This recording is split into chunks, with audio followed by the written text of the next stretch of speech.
बिस्मिल्लाहिर्रहमानिर्रहीम। अस्सलामु अलैकुम वरहमतुल्लाहि वबरकातुहू। डियर स्टूडेंट्स, उम्मीद आप सब खैरियत से होंगे। मैं हूं मोहम्मद आसिफ हुसैन, आपका केमिस्ट्री टीचर। डियर स्टूडेंट्स, हम लोग डिस्कस कर रहे हैं केमिस्ट्री क्लास 9th। चैप्टर हमारा चल रहा है चैप्टर नंबर 11 और इंशाल्लाह यह हमारा आज का आखिरी टॉपिक होगा चैप्टर 11 का। और आप अच्छी तरह जानते हैं चैप्टर 11 बुनियादी तौर पर हाइड्रोकार्बन है। इससे पहले हमने हाइड्रोकार्बन का इंट्रोडक्शन पढ़ा था, फिर हमने हाइड्रोकार्बन की जो नोमेनक्लेचर है IUPAC मेथड उसको डिस्कस किया था। फिर हमने हाइड्रोकार्बन की जो सबसे सिंपलेस्ट क्लास अल्केन को पढ़ा था और अल्केन के हमने डिफरेंट उसकी प्रॉपर्टीज को पढ़ा था। आज उसी अल्केन का आखिरी टॉपिक है और टॉपिक का नाम है इंपॉर्टेंट रिएक्शंस, कि यानी अल्केन रिएक्ट कैसे करता है या अल्केन्स किस तरह से दूसरे कंपाउंड्स के साथ, दूसरे किसी के साथ रिएक्ट किस तरह से करते हैं। तो आइए समझने और जानने की कोशिश करते हैं। फर्स्ट ऑफ ऑल, अल्केन्स का दूसरा नाम है पैराफीन। अल्केन को हम क्या कहते हैं? पैराफीन कहा जाता है। पैराफीन क्यों कहा जाता है? क्योंकि लफ्ज पैरा का मतलब होता है लेस और एफीन का मतलब होता है एफिनिटी और एफिनिटी का मतलब है रिएक्टिविटी। अब इसका मतलब यह हुआ, अल्केन को हम पैराफीन इसलिए भी कहा जाता है क्योंकि अल्केन की रिएक्टिविटी इंतहाई कम है। साथ में यह भी मेंशन कर देता हूं ताकि शॉर्ट क्वेश्चन में अगर आपसे पूछा जाए तो आपको परेशानी ना हो। Alkanes are also called as paraffin due to its very less reactive nature. Alkane को पैराफीन इसलिए कहा जाता है क्योंकि अल्केन हाईली रिएक्टिव नहीं होता। यह रिएक्ट तो करता है लेकिन इसकी रिएक्टिविटी बहुत कम है। अब सवाल यह पैदा होता है कि आखिर अल्केन लेस रिएक्टिव क्यों है? हम 2-3 बातें डिस्कस करेंगे। सबसे पहली बात, यह नॉन पोलर इन नेचर है। आप अच्छी तरह जानते हैं, एक होता है आयोनिक बॉन्ड, एक होता है कोवेलेंट बॉन्ड, फिर उसमें आता है पोलर एंड नॉन पोलर। जहां पे इलेक्ट्रोनेगेटिविटी का डिफरेंस ज्यादा होगा वहां बनेगा पोलर बॉन्ड। जहां इलेक्ट्रोनेगेटिविटी का डिफरेंस थोड़ा होगा वहां बनेगा नॉन पोलर बॉन्ड। मिसाल के तौर पर अल्केन में आपको पता है 2 चीजें हैं, कार्बन और हाइड्रोजन। कार्बन की इलेक्ट्रोनेगेटिविटी है 2.6, हाइड्रोजन की इलेक्ट्रोनेगेटिविटी है 2.1।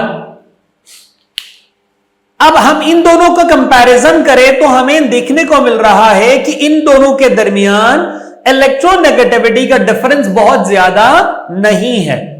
तो फिर क्या होगा? ये दोनों ना किसी को इलेक्ट्रॉन डोनेट कर सकता है, ना किसी को शेयर कर सकता है, ना किसी से एक्सेप्ट कर सकता है।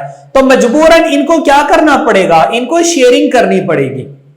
तो जब शेयरिंग करेंगे तो ये नॉन पोलर बॉन्ड बनेगा। ठीक है, ये इनमें पार्शियल पॉजिटिव या पार्शियल नेगेटिव नहीं बनता, इनमें शेयरिंग होती है। शेयरिंग के नतीजे में कार्बन और हाइड्रोजन के दरमियान नॉन पोलर बॉन्ड बनता है। ना हाइड्रोजन के ऊपर पॉजिटिव चार्ज होगा, ना कार्बन के ऊपर नेगेटिव चार्ज होगा। Number 1। Number 2, lack of reaction site. हम जब भी किसी अल्केन को देखते हैं, मिसाल के तौर पर ये देखिए, ये हमारे पास है इथेन C2H4, सॉरी H6।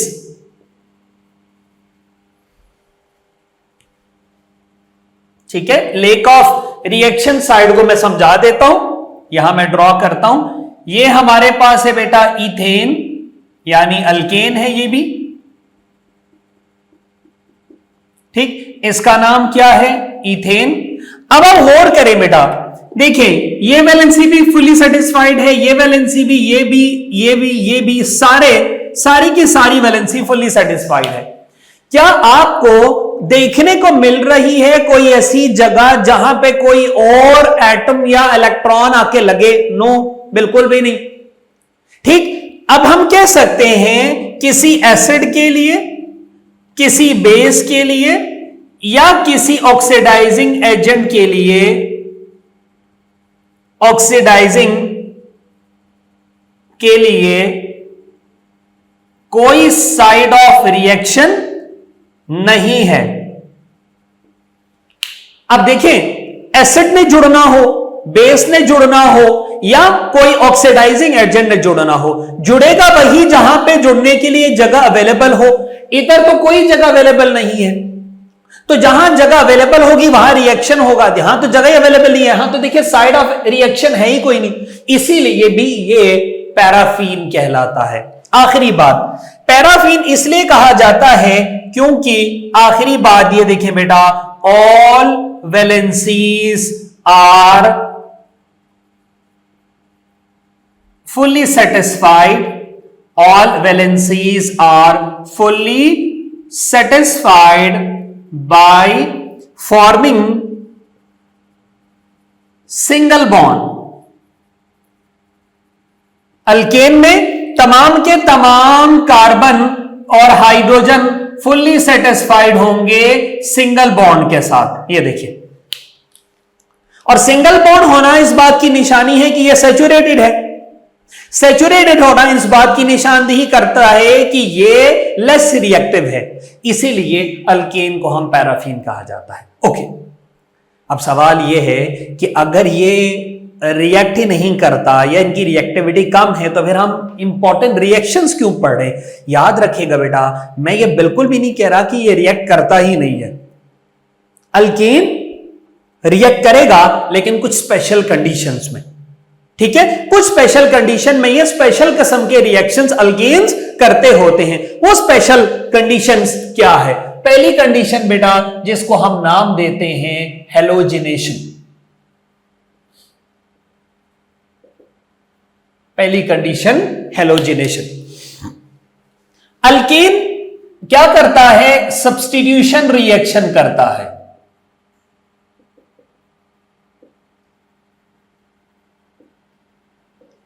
अब सब्स्टिट्यूशन रिएक्शन क्या है? A reaction in which hydrogen is replaced with an atom, group of atoms or a halogen। Substitution reaction ऐसा रिएक्शन है जिसमें अल्केन में मौजूद कोई एक हाइड्रोजन या एक से ज्यादा हाइड्रोजन को कोई दूसरा एटम या ग्रुप ऑफ एटम या कोई हेलोजन रिप्लेस कर दे, उसकी जगह खुद आके लगे। अगर ऐसी कंडीशन हो तो उस रिएक्शन को कहते हैं सब्स्टिट्यूशन रिएक्शन। और अगर उसमें हाइड्रोजन को हेलोजन ही रिप्लेस करे, और आप जानते हैं बेटा हेलोजन हम बारहा पढ़ चुके हैं, हेलोजन में हम किन को पढ़ते हैं? हम क्लोरीन को पढ़ते हैं, फ्लोरीन को पढ़ते हैं, ब्रोमीन को पढ़ते हैं, आयोडीन को पढ़ते हैं। अगर इनमें से कोई हाइड्रोजन को रिप्लेस कर दे तो फिर उस रिएक्शन का नाम होगा हेलोजन। अगली बात जो बहुत इंपॉर्टेंट है समझना, दिस टाइप ऑफ रिएक्शन यानी halogenation is done in the presence of ultraviolet radiation या रेस, जो कि कहां से आती है? सूरज से। ठीक है, इन ऐसे रिएक्शंस को कराने के लिए स्पेशल यूवी रेडिएशन की जरूरत पड़ती है, यूवी रेस की जरूरत पड़ती है, इसीलिए इनको फोटोकेमिकल रिएक्शंस भी कहा जाता है। होता किस तरह से है? सबसे पहले देखिए बेटा, पहली चीज ये हमारे पास है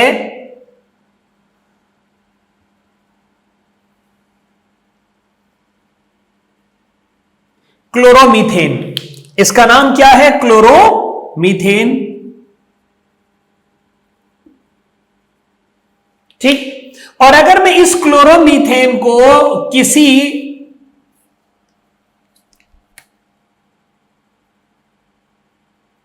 अगर मैं इसका रिएक्शन कराता हूं किसी हेलोजन के साथ, ठीक है, इसका रिएक्शन कराता हूं किसी उसके साथ, अल्केन के साथ, ये देखें ये हेलोजन और ये अल्केन, तो सबसे पहले क्या होगा? सबसे पहले आपने यहां से एक हाइड्रोजन कम करना है। सबसे पहले आपने यहां से एक हाइड्रोजन कम करना है।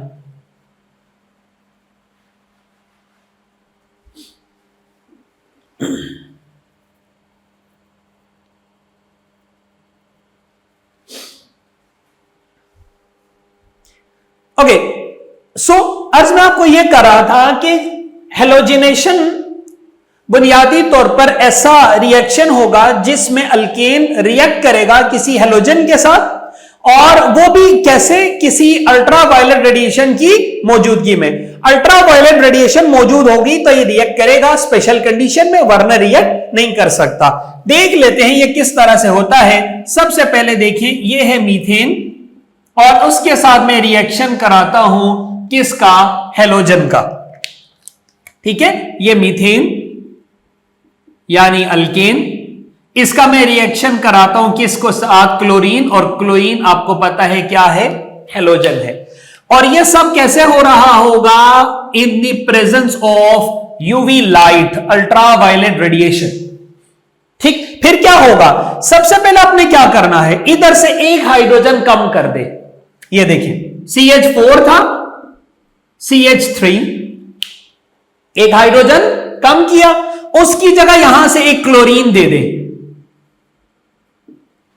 CH3Cl, क्लोरीन इसको मिल गया। अब यहां पे एक क्लोरीन बचा हुआ है, यहां से एक हाइड्रोजन अवेलेबल है, तो आगे बनेगा HCl, ये बन गया क्लोरोमीथेन। ये क्या बना? क्लोरोमीथेन।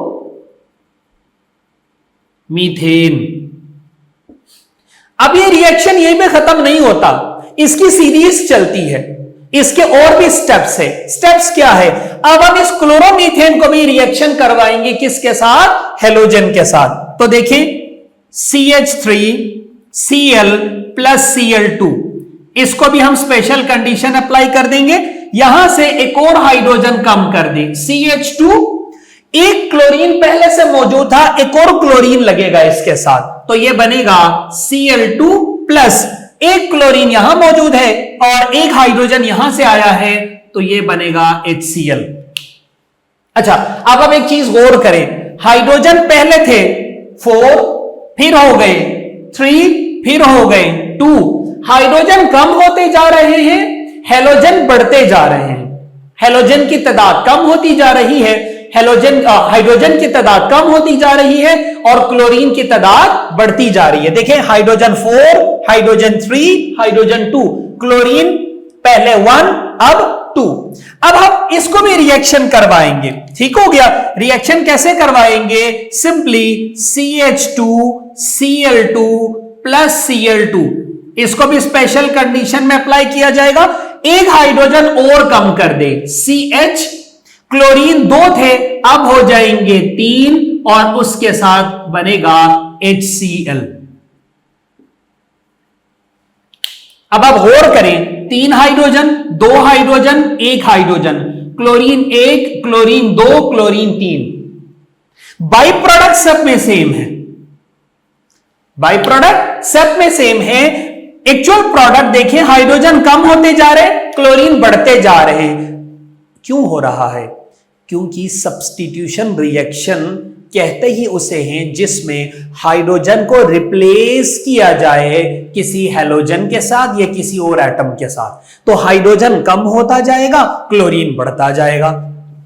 आखिरी एग्जांपल देखिए बेटा, सॉरी आखिरी रिएक्शन, ये स्टेप नंबर 1, ये स्टेप नंबर 2 ये स्टेप नंबर 3 और ये step number 4, CHCl plus Cl2, sorry CHCl3 plus Cl2।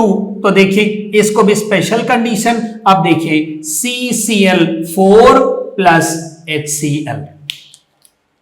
आप गौर करें, देखिए हाइड्रोजन कोई भी नहीं, hydrogen 1, hydrogen 2, hydrogen 3, chlorine 1, chlorine 2, chlorine 3, chlorine 4। 4 hydrogen थे, 4 हाइड्रोजन को रिप्लेस किया 4 क्लोरीन ने। बात समझ लगी? 4 हाइड्रोजन थे, 4 हाइड्रोजन को रिप्लेस किया 4 क्लोरीन ने। अगर आपको इन स्ट्रक्चर को समझना है तो मैं आपको सिंपल करके बता देता हूं। सबसे पहले देखिए बेटा, ये CH4 है, इसका स्ट्रक्चर यूं होगा,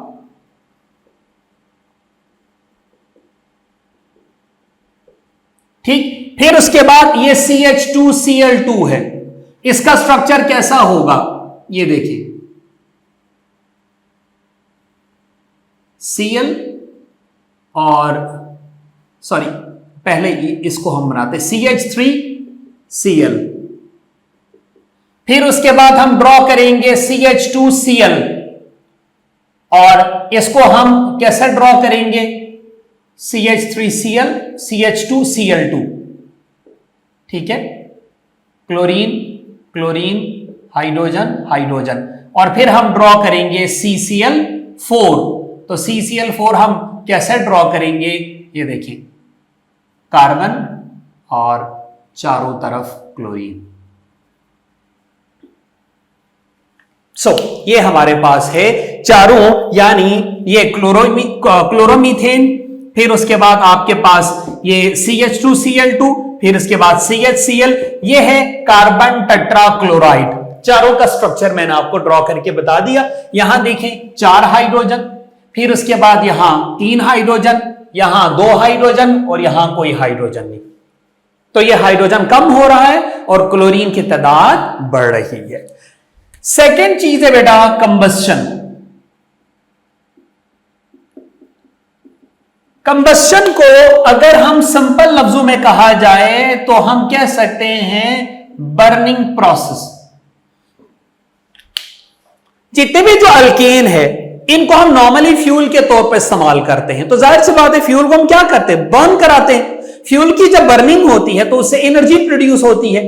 तो हम देख लेते हैं कैसे होगा। सबसे पहले देखिए मिसाल के तौर पर CH4 प्लस O2, ये पहला आपके पास स्टेप है किसका, कंबस्शन का, यानी कंबस्शन का एक उसकी एक एग्जांपल है। फिर क्या बनेगा, सबसे पहले हमारे पास बनेगा CO2 और उसके साथ बनेगा H2O। इसको बैलेंस करने के लिए हम 2 लगाएंगे। तो देखिए 4 हाइड्रोजन 2 ऑक्सीजन, और आपके पास ये 2 और 2 4 ऑक्सीजन, और यहां बनेंगे 4 ऑक्सीजन। कार्बन यहां भी 1 और यहां भी 1। क्लियर हो गई बात। अच्छा, दूसरी एग्जांपल देखिए, ये हमारे पास था मीथेन का रिएक्शन ऑक्सीजन के साथ, दूसरी एग्जांपल इथेन का रिएक्शन ऑक्सीजन के साथ। तो फिर देखें क्या बनेगा, सेम CO2 बनेगा और CO2 हमारे पास 4 बनेंगे और उसके साथ हमारे पास बनेंगे 6 वाटर बनेंगे। ठीक हो गया। और यहां हमें बैलेंस करने के लिए ऑक्सीजन की तादाद बढ़ानी पड़ेगी और यहां हमारे पास होंगे 7 ऑक्सीजन होंगे। तो देखिए 14 आपके पास ऑक्सीजन है, यहां देखिए 8 और ये 6, 14 ऑक्सीजन यहां पे है। हाइड्रोजन हमारे पास 12 है और यहां हमारे पास हाइड्रोजन तकरीबन आपके पास हम कह सकते हैं कितने हो जाएंगे, यहां पे भी हमारे पास हो जाएंगे 12। ठीक हो गया। कार्बन देखें 2 और 2, कार्बन 4 और कार्बन 4। ठीक। अब इसमें सब में जो असल में इंपॉर्टेंट चीज है ना, यहां पे भी एनर्जी प्रोड्यूस होती है और यहां पे भी एनर्जी प्रोड्यूस होती है, और वही एनर्जी है जो गाड़ियों के इंजन वगैरह को चलाने के लिए, टरबाइन वगैरह को चलाने के लिए हम इस्तेमाल करते होते हैं। ठीक हो गया। ये था हमारा आज का आखिरी टॉपिक। फिर से मैं आपको सिंपल करके बता देता हूं। अल्केन लेस रिएक्टिव है, इसीलिए इसको पैराफिन कहा जाता है, क्योंकि यह नॉन पोलर है, सैचुरेटेड है और साइड ऑफ रिएक्शन अवेलेबल नहीं है। तीसरी बात, ये रिएक्शन करेगा लेकिन स्पेशल कंडीशन में। एक हमारे पास है यूवी रेडिएशन और एक हमारे पास है ऑक्सीजन। यूवी रेडिएशन में हेलोजिनेशन करेगा, सीरीज ऑफ रिएक्शन, और ऑक्सीजन की मौजूदगी में कंबस्शन करेगा। यूं हमारे पास चैप्टर नंबर 11 भी अल्हम्दुलिल्लाह खत्म हो गया। आप लोग इस टॉपिक को अच्छे से पढ़ लीजिएगा, लॉन्ग क्वेश्चन के तौर पे इंपॉर्टेंट है, और इनमें से ये अलग सा शॉर्ट क्वेश्चन आ सकता है और ये अलग सा शॉर्ट क्वेश्चन आ सकता है। इस टॉपिक को आपने बहुत अच्छे से समझना है। अपना बहुत सा ख्याल रखिएगा। Thank you so much. Allah Hafiz.